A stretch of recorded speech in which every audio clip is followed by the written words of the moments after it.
bonjour à tous. Merci d'être là. Je m'appelle Jacques Dubois. Je suis délégué académique au numérique adjoint sur l'Académie de Dijon. Donc je suis un régional de l'étape. Mon job, c'est d'accompagner les lycées, collèges de l'académie, les collectivités et les enseignants sur tous les projets et activités en lien avec le numérique. Donc voilà, ça fait, ça fait 160 collèges et 60 lycées, voilà, pour avoir une idée. Donc aujourd'hui, l'idée c'est de vous parler un peu des Open Badges. Alors une partie un peu philosophique sur les Open Badges, qu'est-ce que c'est, comment ça marche, à quoi ça sert, qu'est-ce qu'il faut, comment les utiliser, ce qu'en disent les gens qui réfléchissent. Et puis une partie pratique un peu sur maintenant, aujourd'hui, si on a 1h30, c'est ça hein. Oui. Voilà, qu'est-ce qu'on fait, comment on le fait. Donc, alors, au niveau sportif, vous connaissez déjà. Donc, l'idée des Open Badges, c'est de valoriser, motiver et reconnaître ce que les gens font. Au niveau sportif, vous connaissez déjà les ceintures de judo, qui est une forme de valorisation, de motivation, de reconnaissance de la progression de chaque judoka. Vous connaissez les médailles, c'est la reconnaissance d'une réussite particulière. Vous connaissez aussi les diplômes ou certificats dans les formations, comme ici par exemple. Je pense qu'à un moment où centre universitaire, il y a des certifications. Et puis il y a aussi les médailles de participation. Quand on participe au marathon de Paris, on a une médaille. Non pas parce qu'on est arrivé premier, mais parce qu'on l'a fait. Et que c'est déjà une reconnaissance et la satisfaction d'avoir couru son marathon. Alors, je ne sais pas exactement ce que c'est parce que je ne l'ai jamais vécu, mais c'est pas mal. Et la médaille, c'est le petit souvenir de se dire, tiens, c'est vrai, je l'ai fait. Donc au niveau de la valorisation, de la motivation, de la reconnaissance, dans le monde du sport, il y a déjà des choses qui existent. Donc ça, c'est quelque chose qui est important. Et un badge, qu'est-ce que c'est? Eh bien, un badge, open badge, badge numérique, c'est d'abord une image. Donc par exemple, ça pourrait être un open badge. L'avantage de cette image, c'est qu'il y a des données dedans qui sont cachées dedans. On ne les voit pas. C'est un peu comme dans le gâteau, là, on ne voit pas tout ce qu'il y a dedans. Et les données qu'il y a dedans, c'est le nom du badge, l'URL, parce que c'est un objet numérique, donc il y a un lien vers cet objet, l'émetteur qui délivre le badge, le destinataire qui le reçoit. Le diaporama, Christophe, il l'aura très vite. Donc, si vous voulez ne pas taper tout ce qui est présenté, n'hésitez pas, soyez serein. Donc, le destinataire qui le reçoit, la durée de validité, parce qu'on peut très bien imaginer des reconnaissances qui sont à durée limitée. Par exemple, la maîtrise d'une langue. On peut reconnaître la maîtrise d'une langue, mais en se disant, peut-être que dans 5 ans, s'il n'a pas pratiqué, il aura oublié la maîtrise de la langue, ou il n'aura plus le même niveau de maîtrise. La date d'émission, parce que si on joue à la durée, c'est pas mal d'avoir la date d'émission. Le référentiel sur lequel on s'appuie, s'il y a un référentiel. La description du badge, et puis il peut même y avoir des preuves du badge.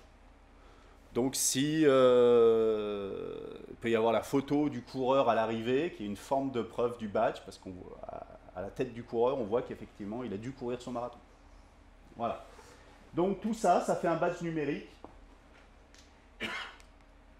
Et comment ça marche? Donc il y a un émetteur qui émet un badge, donc il propose un badge de façon libre, on va dire. Et puis il y a le postulant qui se dit, tiens, moi j'aimerais bien avoir ce badge. Ton badge, il m'intéresse. Si tous les critères d'obtention du badge sont validés, il va y avoir ce qu'on appelle la cuisson du badge. La cuisson, c'est ma traduction, mais je ne sais pas si c'est ce terme-là qui est utilisé dans la littérature française, mais en gros, c'est une analogie avec la cuisine, où le badge, c'est le modèle, et puis dans la cuisson, on va rentrer tous les paramètres spécifiques à cet utilisateur, donc la date de délivrance, la durée d'obtention, les preuves spécifiques, le nom de l'utilisateur, etc. Et tout ça, ce sont des données qui vont être codées dans l'image. Ça ne changera rien à la qualité de l'image, mais il y a des données qui seront codées dedans. Et après, l'utilisateur, il va capitaliser ses badges et il va les mettre dans son sac à dos de badges, son backpack. Et ça lui permettra de les diffuser sur les réseaux sociaux et de dire, voilà, j'ai fait le marathon de New York, regardez, j'ai le badge. Voilà à peu près comment ça marche, pour faire simple. Sachant que Claroline Connect permet de faire toute cette partie-là. Donc l'émission des badges, la cuisson, le côté utilisateur qui postule pour le badge ou qui réalise des activités et qui a le badge à la fin. Et qui permet de faire donc la cuisson et après d'émettre le badge et l'utilisateur, après on fait ce qu'il veut. Voilà à peu près l'intérêt des choses. En disant ça, on a dit l'essentiel.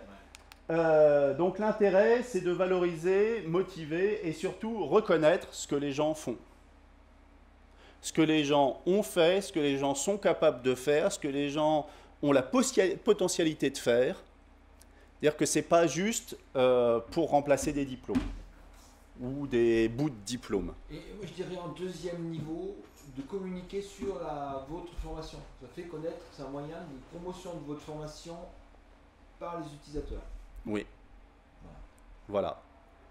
C'est le deuxième niveau. Hein. C'est-à-dire qu'à chaque fois que quelqu'un dit « moi j'ai eu ce badge bah, », sur ce badge, c'est votre formation qui est mise en avant. Donc c'est une façon de diffuser, de promouvoir votre travail, votre formation là-dessus. Alors justement, reconnaître quoi? Donc dans le milieu sportif, moi je pense qu'il y a les formations, mais il n'y a pas que ça. Il y a l'appartenance à une équipe. J'ai fait partie de l'équipe qui est partie au championnat d'Europe Espoir en 2017 dans mon sport. C'est une reconnaissance qui est intéressante. La reconnaissance d'une activité particulière. Je suis trésorier dans mon club. Tout le monde s'en fout, personne ne sait qui sont les trésoriers de votre club. Si vous dites, voilà, bah toi tu es trésorier dans mon club, effectivement je reconnais que tu m'as rendu service, que tu as fait tourner le club quand même à ta façon pendant 5 ans, bah, c'est une façon pour le club voilà, de gratifier sans que ça coûte très cher et de dire oui effectivement ce service-là il a de la valeur. Voilà, donc la participation à un événement particulier, l'intérêt ou l'auto-formation. Voilà, moi je suis intéressé par les badges. Aujourd'hui, vous êtes tous intéressés par les badges. Si ça vous intéresse, ben, pourquoi ne pas l'afficher et le dire, ben, voilà, c'est un sujet qui m'intéresse. Et qu'un jour peut-être,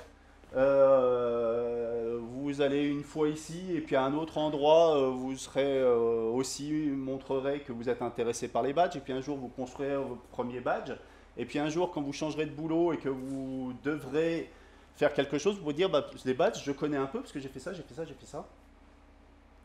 J'ai valorisé, on a valorisé, on a montré que j'étais intéressé et donc bah, moi j'y trouve un intérêt aussi. Autre élément possible, c'est de reconnaître aussi des valeurs. Par exemple, le fair play dans le monde sportif. Reconnaître un geste de fair play particulier, ça peut être intéressant. Pour un élève, pour un sportif, un jeune sportif ou un vieux sportif même, reconnaître un geste de fair play, c'est quelque chose qui, à mon avis, peut être très gratifiant pour la personne qui le reçoit.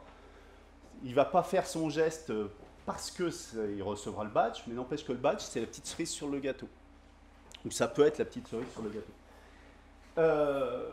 Dans la logique de valoriser, reconnaître, etc., il y a la Fédération française de foot. Donc c'est considéré que toute expérience peut être source de développement. Il y a la Fédération française de foot avec Pôle emploi qui avait fait un petit dépliant à 1,4 recto verso. Comment valoriser vos activités sportives bénévoles dans le cadre de votre recherche d'emploi. C'est-à-dire qu'il y a plein de gens qui bossent bénévolement dans vos associations sportives, vos clubs, etc. et qui un jour ou l'autre se retrouvent au chômage. Et si le club donne le petit coup de pouce en disant oui, je reconnais effectivement qu'il a fait ça. Et alors, il donne des exemples, hein. Il y a le trésorier, il y a le type qui tient la buvette le jour de la fête du club. Il y a 4-5 situations au moins qui sont présentées. Et effectivement, s'il y a le club ou l'asso qui donne le coup de pouce pour dire ben, effectivement ça a été fait, pour la personne, ça donne un autre regard et un autre crédit que juste dire je l'ai fait. Voilà. Donc ça, c'est des éléments qui me semblent importants. L'idée, c'est on peut reconnaître des savoirs, des savoir-faire, de l'expérience, des attitudes ou des valeurs. À partir de là, ça devient quand même un truc super large. C'est beaucoup plus qu'un mini-diplôme. En fait, l'idée, c'est de se dire c'est beaucoup plus qu'un mini-diplôme.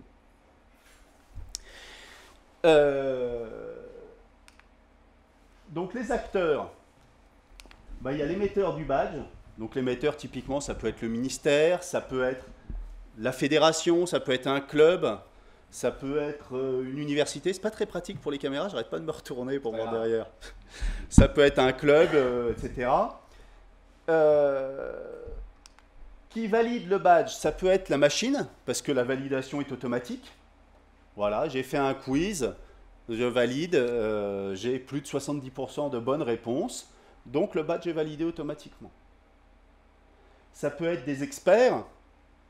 Alors l'expert, ça peut être un DTN, ça peut être un formateur dans une formation, ça peut être le coach de l'équipe, ça peut être... après, c'est à vous de voir dans votre contexte qui peut être l'expert. Ça peut être un coach externe qui a un regard particulier. L'entraîneur de l'équipe adverse qui dit « Tiens, ton gars, il est vraiment bon. » Ça peut être ça. Tout est envisageable. Après, c'est à vous de voir ce qui vous semble pertinent. Et puis après, ça peut aussi être les pairs, les participants d'une formation, dire voilà, tiens, ta contribution, là, elle a été vraiment, elle m'a appris plein de choses.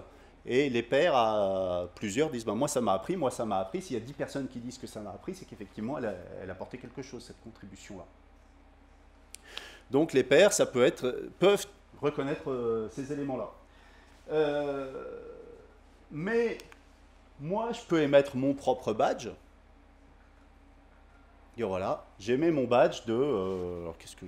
Je sais pas, j'ai pas d'idée. Tu as une idée de badge? Mon rêve professionnel. Voilà, j'émets mon badge de mon rêve professionnel, ce serait de faire ça. Donc je vais me l'attribuer. Et puis après, je vais me le valider aussi, parce que mon rêve professionnel, je suis sûr qu'il est bon. Et après, je vais aller voir des gens à gauche, à droite et dire, voilà, mon rêve professionnel, il est là. J'aimerais bien, voilà mes qualités, j'aimerais bien qu'on travaille un petit peu ensemble sur un petit bout de mon rêve. Et puis, à la fin, si ça vous va, vous allez dire, ben oui, ton rêve, il est crédible. Ton rêve, il a du sens. Ou alors, je suis expert en coach de stepping. Voilà.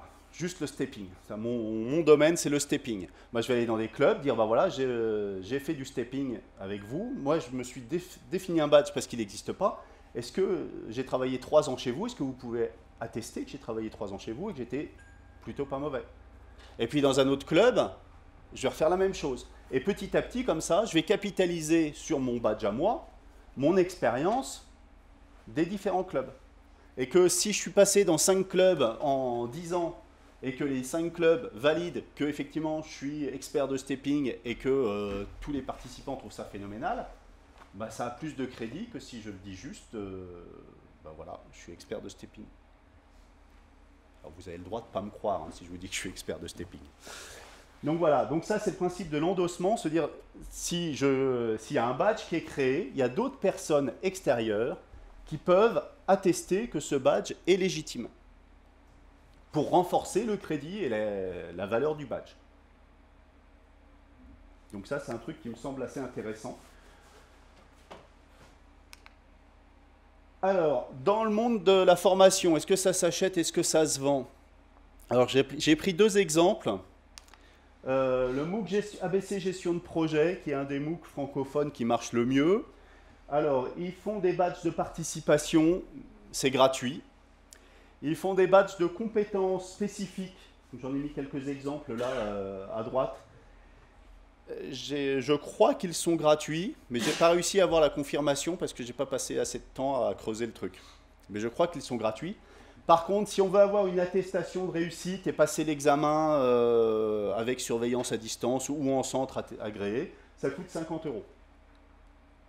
Voilà. Donc ça, c'est une chose. Donc les badges de compétences un peu spécifiques peuvent être gratuits, mais on peut envisager qu'il y ait des badges qui soient payants aussi pour globaliser et attester de la formation dans sa globalité. Voilà. Le cadre 21, qui est un organisme de formation hyper dynamique au Québec sur l'usage du numérique en formation, eux, ils ont 4 niveaux de badge. Ils ont l'explorateur, l'architecte, le virtuose et l'innovateur. Et pour tous les badges, ils sont ces 4 niveaux-là. Et en fonction du niveau sur lequel on postule, eh ben, c'est 30 euros, 60 euros, 90 euros, 120 euros. Si on veut commencer à un niveau, ça c'est les tarifs, si on commence par le premier, puis qu'on les cumule, explorateur, puis architecte, puis virtuose, puis innovateur.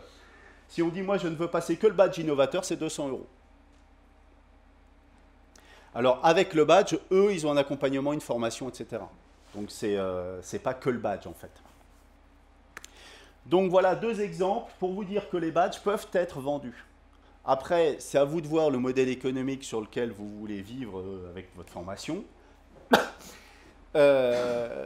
Qui est des badges gratuits pour pouvoir, justement, comme disait Christophe, valoriser des participations. Ça me semble important.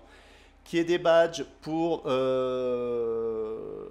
que ça serve aussi, les gens l'affichent, et donc ce soit un support de communication pour votre formation. Ça me semble intéressant.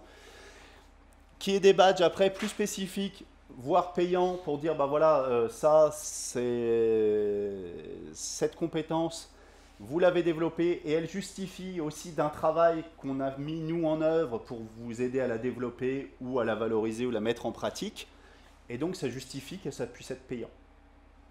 Voilà, l'idée c'est que, à mon avis, si c'est payant, c'est que ça justifie d'un service il faut que ça justifie d'un service que vous avez mis en place qui légitime ce côté payant. Voilà, c'est mon point de vue. Après, vous en faites ce que vous voulez. Ça a le mérite d'être libre. Si on veut construire son badge, parce qu'à un moment, il y a des gens qui ont fait des petites grilles, des petits schémas, et donc qui se sont dit, une entrée possible, c'est de dire quel est le besoin. Pourquoi est-ce que je veux un badge ? Que va supporter le badge, que va apporter le badge à ce qui existe déjà. Si le badge ne sert à rien, ça ne sert à rien de faire un badge. Et puis après, qu'est-ce que je vais reconnaître? Qui va reconnaître les parties prenantes? Comment ça va être attribué? Est-ce que c'est automatique? Est-ce que c'est manuel? Est-ce que c'est... etc. etc. Et puis au niveau de la mise en œuvre, quelles sont les ressources nécessaires, comment faire connaître le badge, quels sont les indicateurs de succès, de valeur d'un badge, et quelles sont les idées de conception graphique. Donc ça c'est la dernière étape, c'est la petite image, le petit logo. Donc, comme Christophe m'avait dit, c'est un atelier, moi je pense que c'est intéressant de travailler un petit peu. Et pour regrouper un peu tout ce que je vous ai dit jusque-là, donc pour l'instant on n'a pas du tout parlé de ClearOnline Connect, ce serait de se dire, tiens, j'aimerais bien dans vos formations, dans le cadre des formations sportives, etc., il y a des gens qui sont tuteurs. Donc tuteurs, alors dans la logique, tuteurs en club, qui accueillent des stagiaires. Et j'ai envie de les reconnaître, ces tuteurs. Parce que pour l'instant, personne ne sait et ne valorise cette activité.